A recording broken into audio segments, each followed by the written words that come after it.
Hey guys, Lewis here, and if you're learning a language, you're really going to like this interview because I talked with Dr. Ron Thomson, who is a professor and researcher specializing in pronunciation and fluency. So if you're trying to improve your pronunciation and sound more like a native speaker, whatever the language that you're learning, then Ron has actually done tons of research and knows all about the science of getting your pronunciation to the next level. We also talk about fluency, how do you sound fluent when you speak, and how to better comprehend audio content. When people talk to you, how do you have fluent listening comprehension? I'm going to put all of the takeaways for this interview on my website, so I'll put the link in the description. I have Ron with me today, and I'm just going to let you introduce yourself and sort of answer the question of why should people actually listen to your advice when it comes to pronunciation and fluency. Yeah, so I'm Ron Thomson. I'm the chair and graduate program director and professor in applied linguistics at Brock University. And to back up to how I got my start in this particular subdomain of applied linguistics or second language acquisition, it was around 2000 or maybe 2001 that I was writing an essay for an undergraduate class.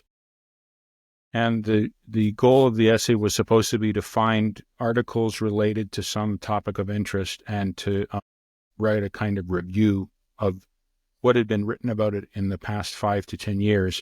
And I remember in that 2001 paper, I could only find about 5 or 6 articles that actually looked empirically at the effectiveness of pronunciation instruction. And there were other kind of theoretical articles that had to do with the importance of intelligibility and comprehensibility, which we can talk about, but in relation to accent. And I was familiar with that. But this idea that there was so little empirical evidence in the domain of pronunciation instruction was a bit puzzling to me. And so that's how I kind of found my niche. By 2015, people were writing meta-analyses and systematic reviews of all the research that was coming out dealing with pronunciation. And so like within 10 years, there were probably 100 published papers. And so I kind of found my niche in this area. And then in a subdomain, because I have this background in experimental phonetics, I'm interested in how it is that we learn sounds in a second language and the most efficient way of translating what we learn to perceive into production. And so I come from that background, which there's a large literature on this issue of perception preceding production. And that's kind of what my belief is, although we can dig into that more. There are some exceptions to that. Right. And so based on everything that you have researched and read as well, I think it's important first that we establish for people listening, I think the first question that they have is, as an adult learning a language, you're in your 20s, 30s, 40s or more, do you have a realistic chance of achieving good pronunciation or even native-like pronunciation, or should you aim for something a little bit more realistic? The short answer is no. I don't believe that it's possible to learn a foreign language and to speak a foreign language without a detectable accent. And by that, I mean, if the conditions are right, I can demonstrate in an experiment that someone like yourself, I'm assuming English is your second language, if I'm interacting with you and someone said, is Lewis accented? I would say no. Is he foreign accented? I would say no, because on that level, people can achieve something that approximates a native accent. But if you were to actually do experiments where you're getting people to listen to recorded speech and to rate it in terms of whether they detect a foreign accent, the research that looked at that, depending on what your first language is, research that claims that people can learn as an adult to speak without a detectable foreign accent typically come from Dutch speakers who have been exposed to massive amounts of English and they still probably have a detectable accent if you give them the right task. But in kind of normal, spontaneous speech, perhaps I wouldn't notice it. But if you were to then consider somebody on the opposite extreme, somebody say that is learning English and their first language is Vietnamese, it would be almost impossible for someone to sound like those Dutch speakers, because the distance between the sound system in the first language and second language is going to predict the strength of foreign accents. And so there are some that are accidentally kind of more similar to English, even though they're not necessarily related. So, for example, if someone is a first language speaker of Farsi, they tend to not have as strong a foreign accent, which means as an adult, they might be able to approximate that native ability. But nobody gets there completely. And so realistically, that shouldn't be the goal, because there are very few language backgrounds. I mean, even French, I don't know when you started learning English, but it's very rare that an adult French speaker who just starts to learn English as an adult is going to speak without a foreign accent. So then would you say that a realistic goal for most people would be to speak a language in a way that is accented but understandable at the same time? Is this realistic? Right. So that's kind of the dimensions of pronunciation that are talked about the most are something that's called intelligibility, which is how understandable something is. It's related to comprehension. And then there's this term comprehensibility, which is kind of confusing to some people, because it's not about comprehension. It's about a subjective perception of how easy or difficult it is to understand someone's speech. So in the psychology literature, that might be called processability rather than comprehensibility, but that's what it's getting at. And so I think the kind of consensus has been since the 90s, really, since some seminal papers by During and Monroe and During have done lots of work in this area.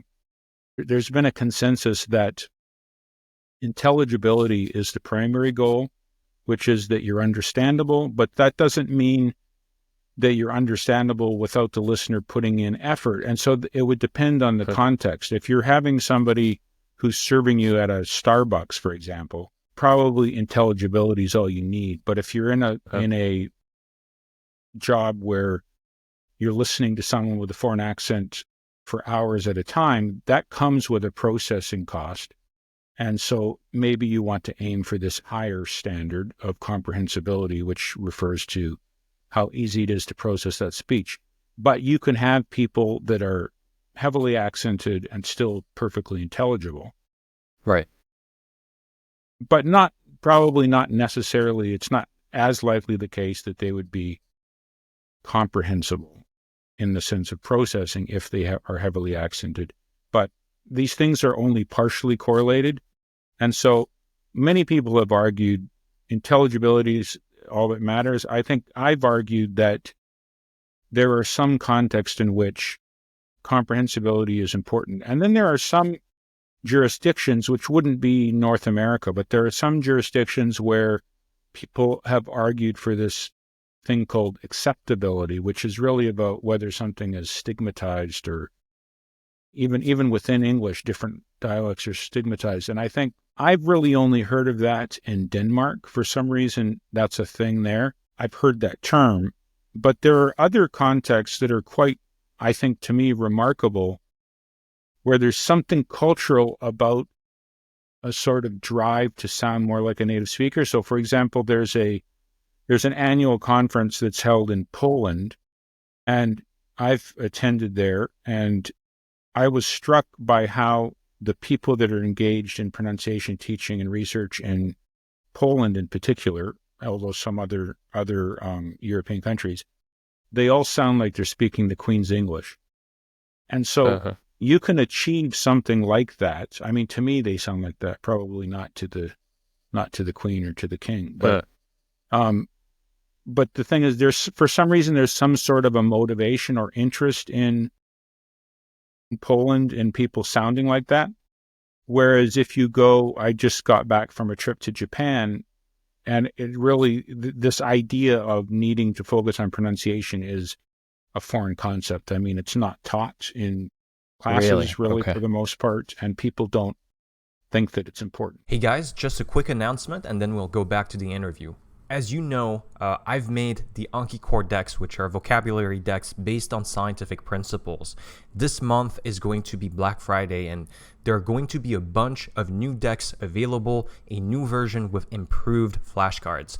So make sure to go to ankicoredex.com for the Black Friday discount. And there are going to be about 6 decks available. So French, Spanish, Italian, German, Japanese, and Korean. So make sure to head to ankicoredex.com and I'll put the link in the description. Back to the interview. Right. And well, that's kind of surprising because I would assume that of all, countries, I mean, Asian people, especially like Chinese people, Japanese people, when they speak English, they tend to be pretty heavily accented and sort of hard to understand. But well, I suppose even for me, going through the French school system, we never really focused a ton on pronunciation. It is a big problem for a lot of French people, it seems. So before this conversation, you actually sent me an email showing me the website that you had developed. I think it's called EnglishAccentCoach.com. And this is very interesting because I think a lot of people listening to this interview are already, native English speakers or, at least fluent English speakers. And so they're not necessarily interested in English accent training. But you told me that the principles that were used to develop the website are sort of applicable to, other languages as well. So my question is, since you have a foot in the research and a foot in the actual sort of application of how do you get better at pronunciation, what are some effective ways, in your opinion, that effective methods that people can use to improve their pronunciation, whether it be, analog or using technology? Yeah. So, I mean, the English Accent Coach website is based on something that was first established in the lab, and it was used for the purpose of trying to understand how it is that we learn sounds in a second language. It wasn't intended to be something that would be widely available. And so that technique is called high variability phonetic training. And in the original papers, which are in obscure kinds of, they're scientific journals, not teacher journals, the basic principle is that in order for you to learn to discriminate two sounds in a foreign language, you need to have 3 conditions that are met. The first thing is that you need to present the sound contrasts in multiple phonetic environments. So you can think of things like minimal pairs. If I'm going to be teaching the LR contrast to Japanese, for example, it's not good enough to just teach them laughed versus raft. Because that won't transfer to lice versus rice. So Right. you need multiple contexts. Okay, so that was a kind of early in 1991, I think, understanding was that you need many, many contexts. Another key thing about high variability phonetic training, and unfortunately that's a mouthful, but that's what it's been called. You have to have multiple voices, what they call talkers. So it's insufficient to teach someone to perceive, and here we're talking about vowels and consonants, but to perceive vowels and consonants produced by a single speaker, which would be like a teacher, that doesn't lead to robust category formation. And that kind of, if you make an analog to other types of categories, cognitive categories or things, objects in the real world, something like teaching someone what a chair is, it's not sufficient to show them an armchair. You have to show them different types of chairs in order for them to understand what belongs in the category and what doesn't. What's a stool, because it depends on what language or background you're from. You might categorize stools and chairs the same way. So the same kind of principle applies to this idea that you need to hear sound in multiple phonetic contexts or environments or words, if you want to put it that way. And also, you have to have multiple talkers. One talker is insufficient. Now there's been a lot of work looking at, well, what is kind of, how many talkers are good? In the original study, it was just comparing 1 versus 3, and they found that the group that was trained on 3 generalized to new voices, but the group that was trained on a single talker didn't. So that's the second condition is multiple talkers. And the third one is you need to receive immediate item-by-item feedback. So if you were to do a minimal pair activity, which is common in language classrooms, and you give a list of 10 minimal pairs and you go through it and then tell the students how they did, they're not going to learn anything if they're not getting feedback immediately on the accuracy of their response. So that may sound bizarre because that's not how we've been doing things and how textbooks do it, but there's studies that have looked at the nature of feedback and found that you have to be told either that you got it correct, Right. or if you got it wrong, you have to then hear the correct item again, or you need to hear an example of what they thought it was. So they have to receive this feedback, and it needs to happen item by item. There are many other things about English Accent Coach that are based on my own research and research of others. Interestingly enough, this area of high variability phonetic training itself in the past probably 10 years has had over 100 publications. So there's tons of people working in this, trying to optimize it in terms of, can you, and these are like empirical questions. Is it important to have more than 3 talkers? The jury's still out on that. I just co-authored a meta-analysis on this with some colleagues, and in the meta-analysis of 75 studies, it looks like there's kind of a sweet spot around 8 talkers as opposed to 1 or 3. But that's kind of speculative because those studies don't all look at exactly the same context. So it looks like more is better, but that you don't need 20, whereas English Accent Coach has 30. So that's probably overkill. But we don't really know why it is that you need multiple talkers. We don't know what it is that listeners are kind of latching onto. And I've suggested there are 2 possibilities. One possibility is that maybe there's something that's called a good talker. And I have evidence for this, where for you, if I give you 10 talkers, maybe talker number 9 just kind of hits a sweet spot in terms of your own perceptual space. Whereas talker number 1 doesn't. Might have something to do with your first language. But the thing is that if you can identify what talkers through adaptive training are going to kind of benefit a particular learner, that might be one of the reasons why having multiple talkers works. The other possibility is that you just need multiple examples of the same target produced by multiple speakers. But some people have recently said, if it's just variability, then you should be able to obtain that from having the same sound in different phonetic environments. You're getting variability.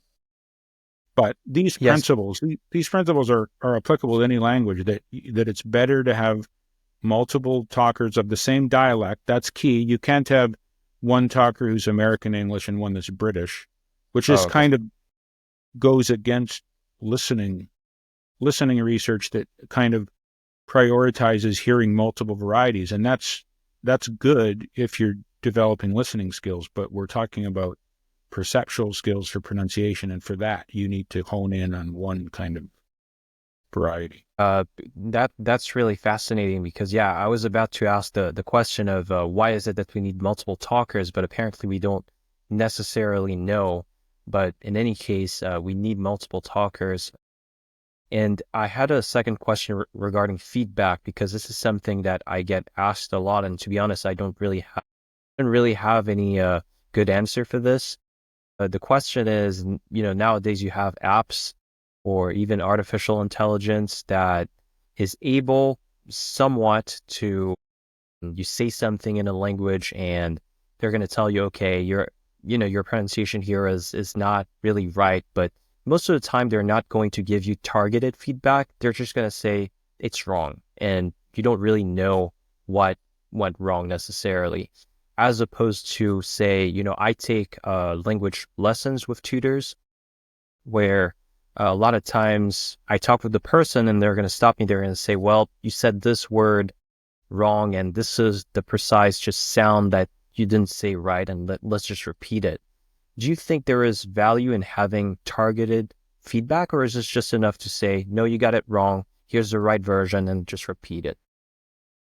Yeah, so if you're talking about, this is an interesting question. You're talking about a human giving you feedback on your pronunciation, whereas so far I've been talking about feedback on your perception. But if you're talking about feedback on your pronunciation, that's critical.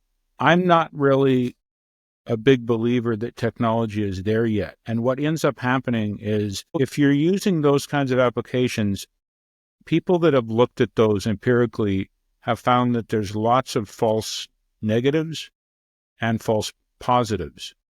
So if you're getting faulty feedback, that's obviously not a good thing. Whereas if you're dealing with an actual tutor or a human listener, you're not going to be receiving faulty feedback. So I don't say that it's pointless to use those kinds of applications, but if you see a learner who's using them and going, they keep trying to repeat to try to get a correct response, in some cases, they're perfectly intelligible. It's one of those things where it's like it's accident and the system's not picking up on the fact that it's still intelligible. And an example of that would be something like, let's say you're using an English learning app and someone says they say my name, Ron, and they say Ron or something. That there's nothing wrong with that, because to an English ear, a trilled R is still but the system might say, no, that's wrong, and the learner won't really know why it's wrong. So I think they're better than they were, but they're not perfect. And so if the system's giving someone a false negative in particular, I think that's not really very beneficial. Yeah, this has definitely been my experience. They do give you feedback, but a lot of times you just, it's not very accurate at detecting, did you say it right or not? So when you practice your pronunciation, and this is coming from, I read Paul Pimsleur's book. It's a very short book, not for academics. I don't remember what it's called. It's maybe how you should learn a language or something like that. People can get it on Amazon for really cheap. And essentially he breaks down language learning into 3 categories. So you have, the sounds, so like pronunciation, grammar, and then vocabulary. I think this is maybe a little bit like a very simple way of putting it.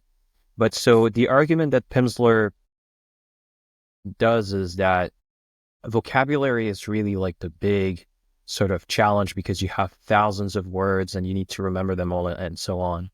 And in the section on pronunciation, I remember that he said, well, this can be challenging, but at the same time, the number of sounds that you need to learn to speak a new language, it's very limited. I don't remember exactly how many sounds, but maybe for English, it's something like, I don't know, 30 to 50 different sounds or something like that. And so it is realistic for someone to improve their pronunciation in a fairly, fast way. But then this would mean that the assumption here is that you can work on each sound individually, and this is going to translate into you saying the words that contain these sounds perfectly. So is it okay to try to practice sounds individually, or should you try to say the entire words or entire sentences? So I did a study using English Accent Coach where I had 2 experimental groups and 1 control group.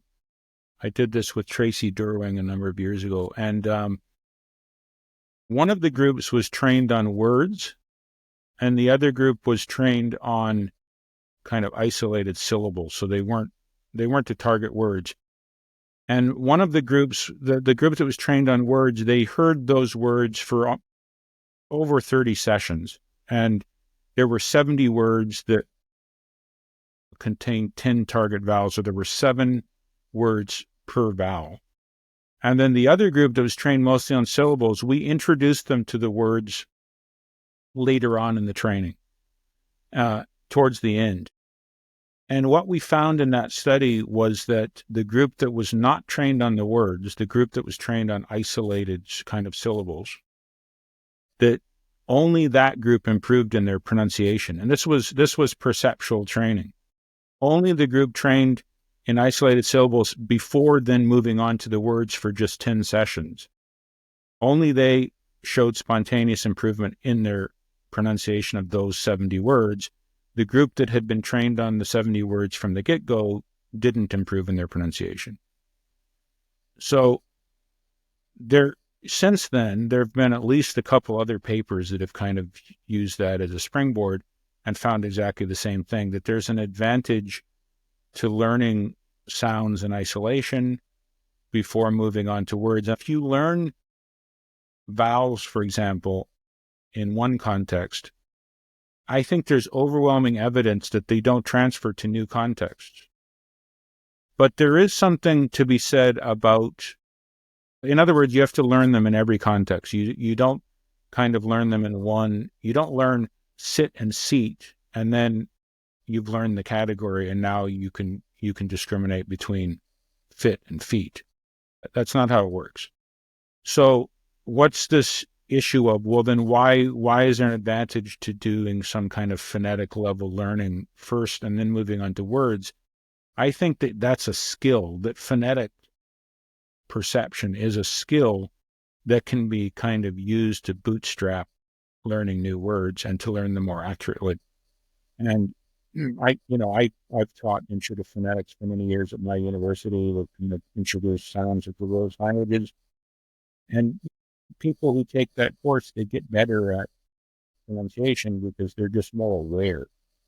And then, so I think focusing on sounds in isolation probably will help you generalize to some words in a way that learning a word doesn't, because one of the other issues with learning a word is that you always have competition cognitively between different elements of what it is you're learning. You can't attend to two kind of features at the same time. So you can't attend, and there's research that's looked at specifically this as well, you can't attend to phonetic form and meaning at the same time. So if you teach somebody pronunciation through words, they're probably activating some kind of a mental representation that's semantic in nature, and it's kind of competing with the phonetic information.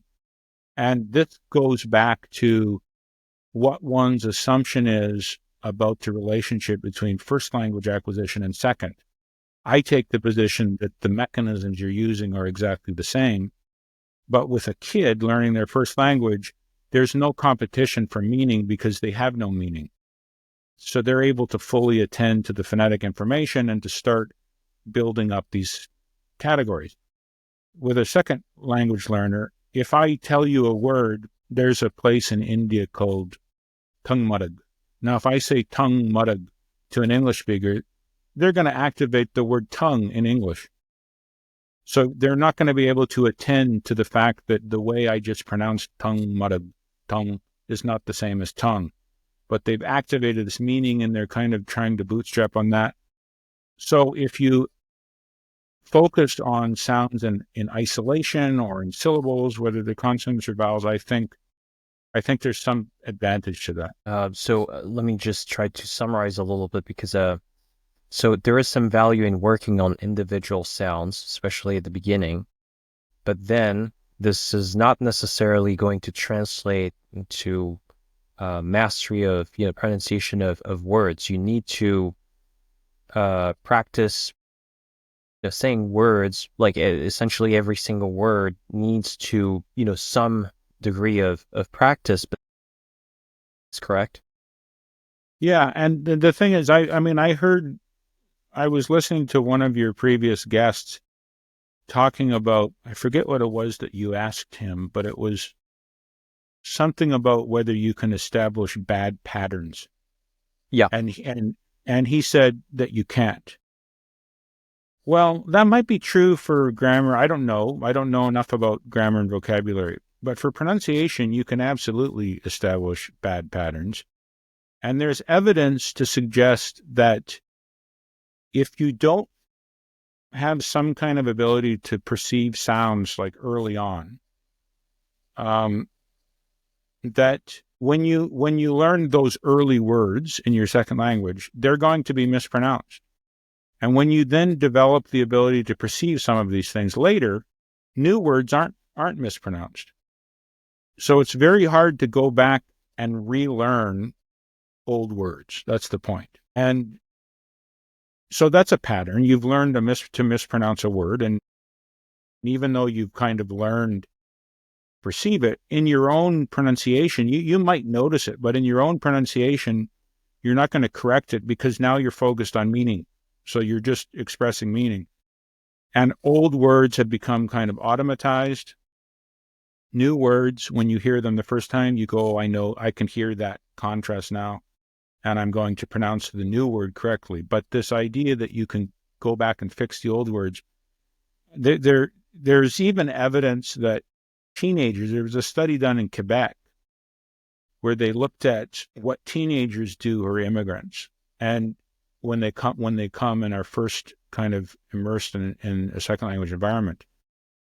And it looks like they go through what's called a self-imposed silent period for about 6 months. And the kids that do that, they end up having better pronunciation of their words because they never start mispronouncing things. They really somehow attend to form before they start moving on to meaning. So then you would recommend... Yeah, but adults, the problem is, this is where there's always going to be a trade-off, and that is that if you're a kid going into a classroom, a teenager still has the luxury of being silent. An adult who's an immigrant, or if you're in a foreign language classroom and you want to kind of demonstrate how smart you are, you have to talk. You can't just sit there and be silent. And so it's a problem. I mean, ideally, I think that a silent period would be good, but I think that would be a very hard sell to learners. And I think that it's mainly the silent period. You're going to see the benefit of it mostly in pronunciation. And that's not going to really be a selling feature if people don't think pronunciation is that important. Right. But then, so if you don't go through the silent period, which I'm guessing is the case for most people, is there still hope to really fix, the bad patterns that you've developed? So the patterns that you've developed are probably in articulation, not in perception. I can change someone's perception. So there's an example in a chapter that I wrote recently from first language acquisition that I caught. I actually have a video of this where I have a son whose name is Elliot. And until he was, I don't know, 2.5 or maybe older than that, if someone asked him his name, he would say Elliot.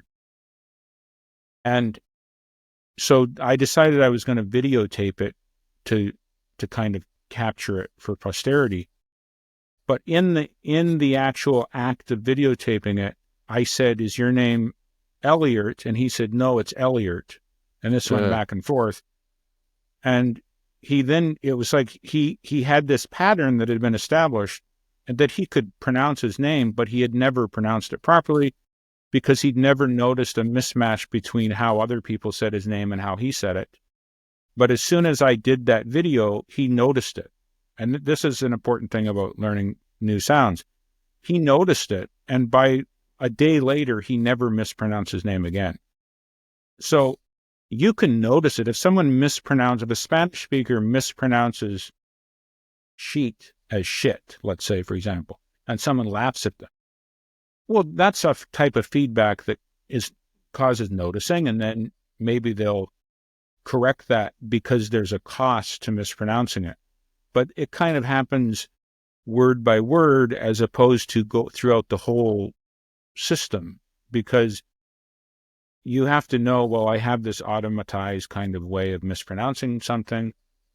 But in the perceptual domain, I mean, this is why I focus on perception, is because in the perceptual domain, it's actually really easy using high variability phonetic training to get people who have not changed their perception in years to change their perception within 20 minutes. And it sticks. I mean, you can do a delayed post test a month later and they haven't lost anything. So you can get people's perception to change very quickly. It remains to be seen, and no one's really looked at this in a really over a year or 2 years down the line.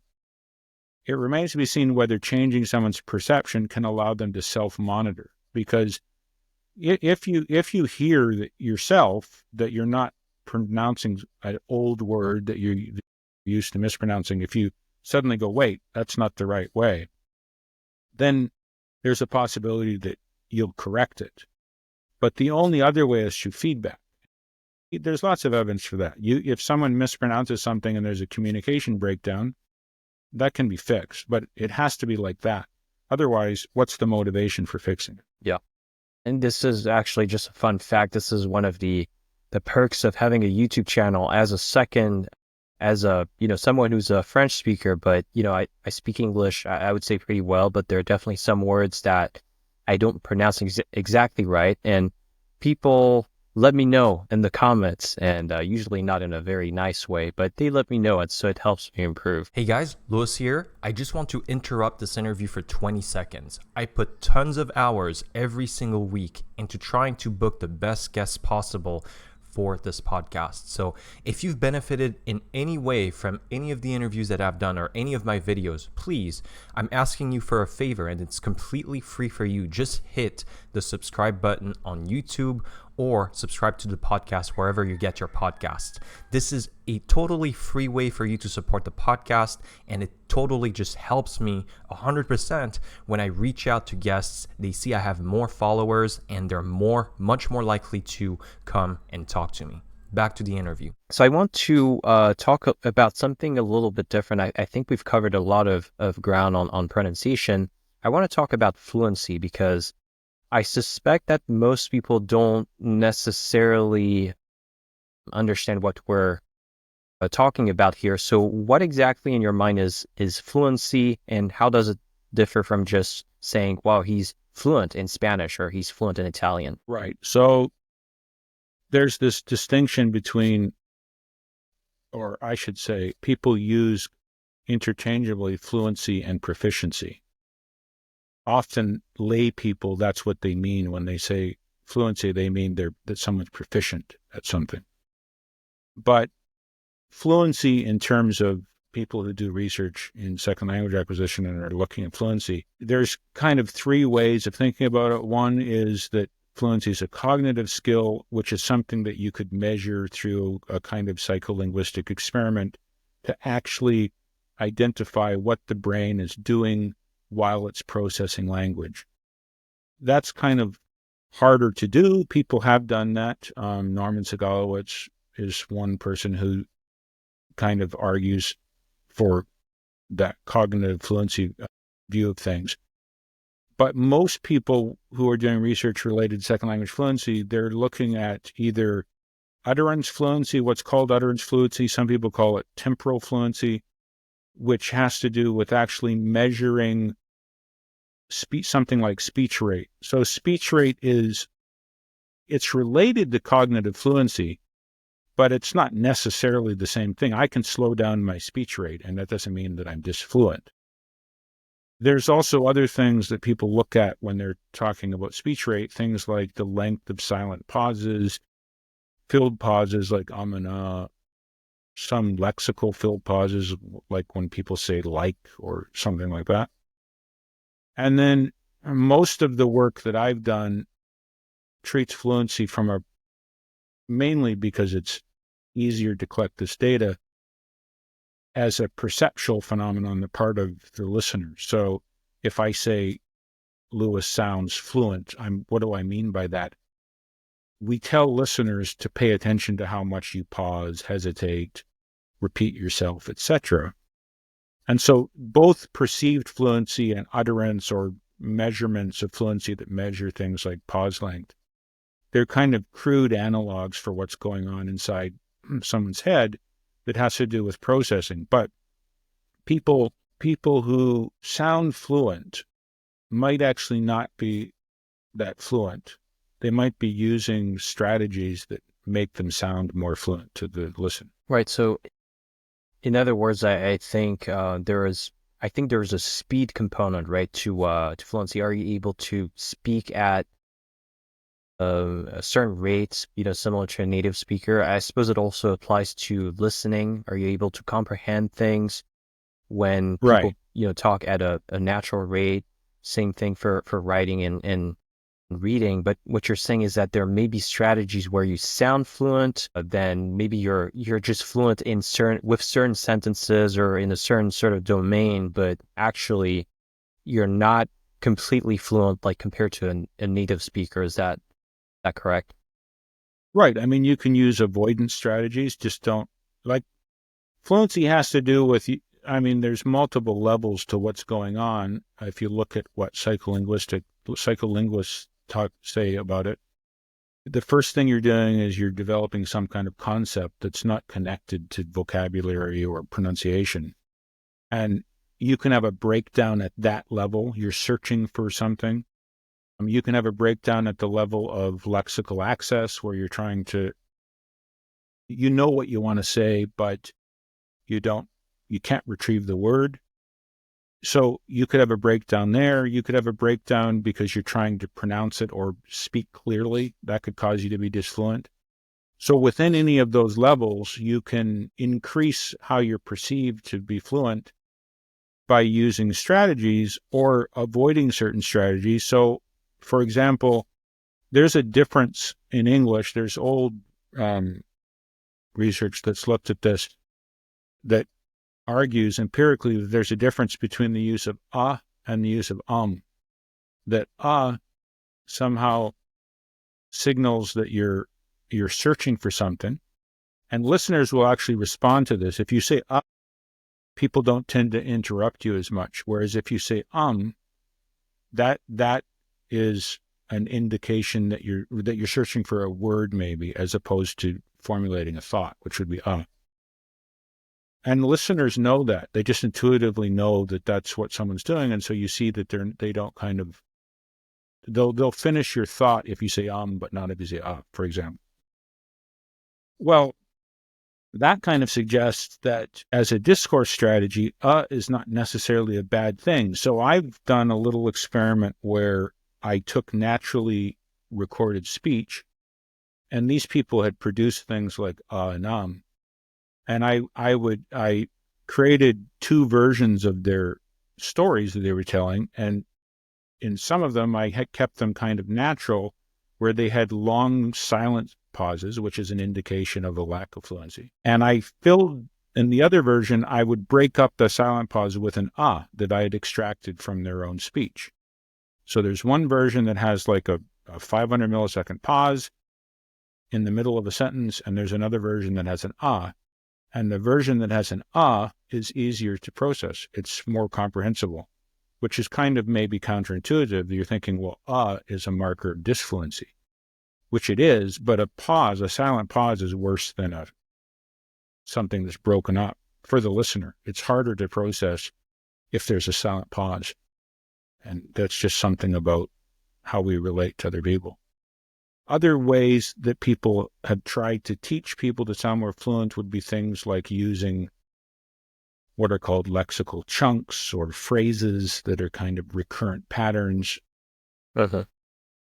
And so those kinds of things make people sound more fluent than they are. The risk with that is that sometimes you'll notice second language learners overusing a particular chunk. And it could be that it came from something like their first language and it's like a literal translation. So, for example, Chinese speakers who are speaking English are more likely, in some of the data that I have, to use the phrase "I think." Well, I think that's a fluency a fluency kind of building device, because if I say, well, I think I'm going to go do whatever, I'm not actually telling you that I think. That's just helping me to hold the floor and helping you to process better.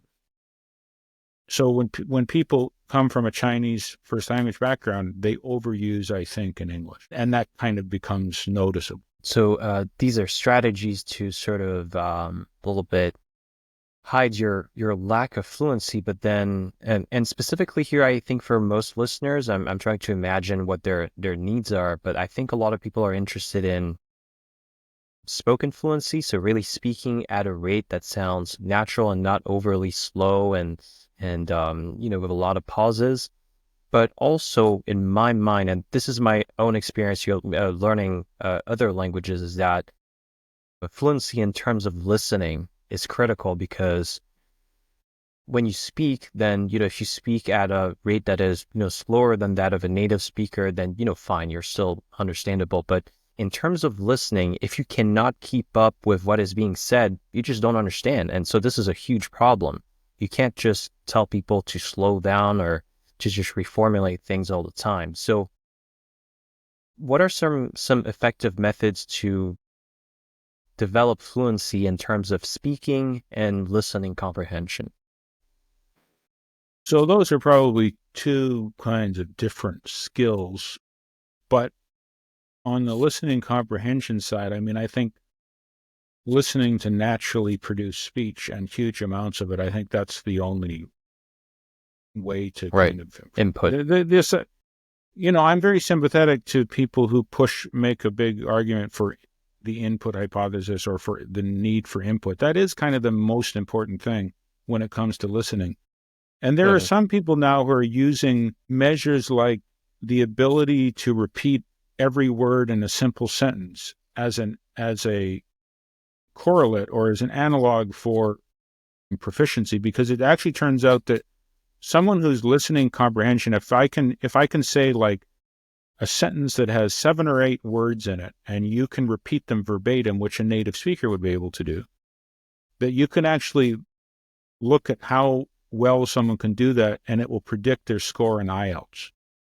Like, we don't need all these complex tasks, because just listening comprehension and the ability to process those words in, basically, we're talking about working memory capacity in your second language, that predicts how well you're going to do on the language proficiency exam. So how are you going to improve listening proficiency? Or fluency? By doing tons of listening to authentic, natural material that includes authentic, natural vocabulary, and building vocabulary. Obviously, vocabulary is kind of foundational to that. In terms of speaking, I'm kind of convinced a book that was written, that the teaching, speaking, and listening book by Newton and Nation, previously Nation and Newton, they have a whole strand in there about developing fluency. And I think that one of the key things to that strand is that fluency development can't contain any new information. That's one thing. The other thing is there has to be some kind of time pressure. And I think that's what's missing from a lot of classrooms. You have to be able to, and by time pressure, I don't mean that people are speaking faster, because some research and scholars have said, like, if all you do is speed up your speech, that doesn't make it easier for a native speaker to process, because you might be going too fast for them to process, given, errors in your pronunciation. But the idea is that if you have something like they have their 4-3-2 activity, where they say, tell the story once to one conversation partner for 4 minutes, and then to the next for 3, and the next for 2. I mean, I think time pressure is going to make you more fluent, and doing that across a variety of tasks, speaking tasks. And then another thing that seems to be quite popular now is shadowing, which is basically a form of repetition, but you're doing it kind of at the same time as the person who's speaking. So you're like trying to mirror them as quickly as possible after they've spoken. That's kind of building a psycholinguistic kind of pathway that I think will lead to more fluent speech. Right. Shadowing, actually, this is a question I always want to ask guests, but I always forget for some reason. But is there any evidence for shadowing? Like, is it beneficial for fluency or pronunciation, vocabulary? Do you know anything about this? There are several papers actually on shadowing. I'm not an expert in it, but there are several papers that show that it works. That it works for pronunciation and for increasing speech rate. Okay, so yeah, definitely something to look But into. the question is, I mean, I was just having this conversation with my colleague Tracy Derwin about whether there's a difference between shadowing and just repeating something. I mean, so these studies that show that shadowing is effective, it's not a comparison study. It's not comparing it to old school repetition, listen and repeat.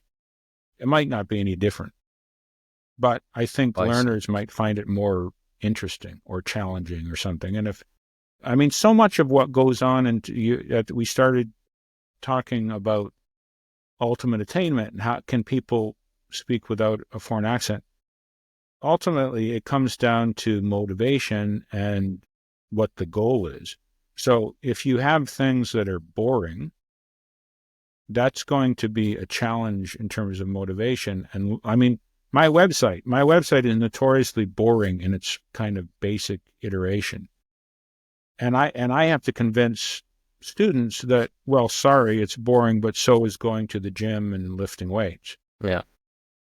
It's necessary. And if they buy into it, there's nothing more effective than that approach to the training.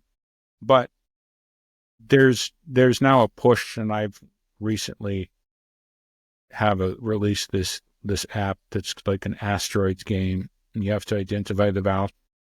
Well, I mean, so I think that's where things need to go. In order to help people achieve higher levels, you have to do something that's more engaging. Yeah, definitely. What my own experience and just seeing other people try to learn languages, I think the main bottleneck, I guess, is just it's not necessarily what they do, it's just that they don't do it because they just give up at some point. So we need to address this issue, but then it's highly just individual. You need to find a motivation, but yeah, it's a hard problem. I want to ask you a last question because I want to be respectful of your time, but we've been talking a little bit about vocabulary here, and I've talked about vocabulary extensively with other guests, so Paul Nation, for example. It seems to me that, when you want to work on pronunciation or fluency development, it sort of assumes, especially for fluency development, that you already know the vocabulary because if you want to be fluent with something, it needs to be with something that you already know. So in your mind, how important is vocabulary just in general in terms of language learning? Yeah, I mean, I think that vocabulary is the most important thing. It's more important than grammar. It's more important. I mean, it's related to pronunciation. Pronunciation is both perceptual and productive, so you can't learn vocabulary without knowing how it's pronounced. So I think that vocabulary is critical. Vocabulary also helps you build up those categories. Vocabulary is correlated with phonological working memory in the second language. So, I mean, I don't know that it's causal. I had this question about whether somebody who, I don't know how familiar you are with this concept of phonological working memory, but it's a component of working memory that allows, like if you're trying to remember a phone number or 7 numbers in a row, someone who has better phonological working memory is better able to do that kind of task. Well, if you then go transfer that to a second language, the ability to kind of rehearse vocabulary in a second language in your short-term memory, which is a precursor to you actually learning it and it becoming part of your long-term memory store, you have to, if you're filtering that new vocabulary through a faulty phonological working memory or one that's tuned to the first language, it's going to be inefficient.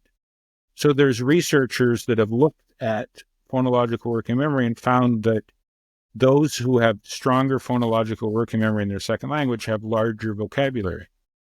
Now the question is, what came first?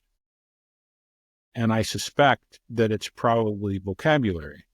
And if it's vocabulary, then that suggests that the way that you're going to improve short-term working memory specific to your second language is to learn more vocabulary. Right. So yeah, super important. And just a side note here for the listeners, I have developed a tool. It's not really a tool. It's more like vocabulary flashcards. It's called Anki Core Dex. So you can go to ankicoredex.com.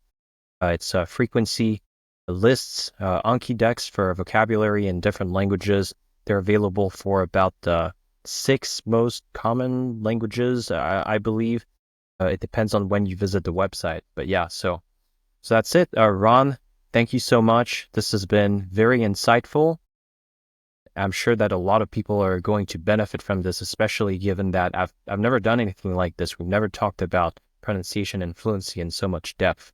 So thank you so much. Hey, thanks for listening and for letting me be a part of this. Appreciate it. All right. Thank you guys so much for watching or listening to this interview. If you want to get all of the takeaways in a very short format from this interview and all of my interviews, you can go to louistallegrand.com. I'll put the link in the description, and I'll see you in the next one.